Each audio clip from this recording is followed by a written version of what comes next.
Ce fut une cérémonie émouvante, emplie de recueillement. Plusieurs centaines de personnes étaient présentes. Toute la classe politique ivoirienne était réunie.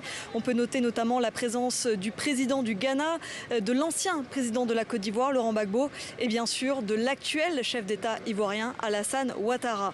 Tous se sont recueillis devant le cercueil d'Henri Konan Bédié, qui fut, je vous rappelle, le deuxième président de la Côte d'Ivoire entre 1993 et 1999 et qui fut surtout un acteur majeur de la politique ivoirienne depuis plus de 40 ans, parfois dans la majorité et parfois dans l'opposition.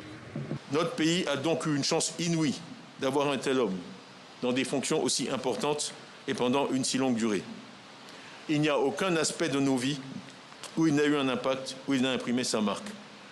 Nous devons donc tout simplement lui dire merci, merci Président. La Côte d'Ivoire perd en vous un lieu de repère, un condensé d'expérience, un homme accompli et d'accomplissement, un artisan de paix, un fervent adepte du dialogue fécond, un grand serviteur de l'État, un homme d'une envergure indéniable, une personnalité historique qui a su bâtir son histoire en influençant l'histoire de son pays. Après les honneurs militaires, le président Alassane Ouattara a symboliquement remis le drapeau de la Côte d'Ivoire à la veuve d'Henri Konan Bédié.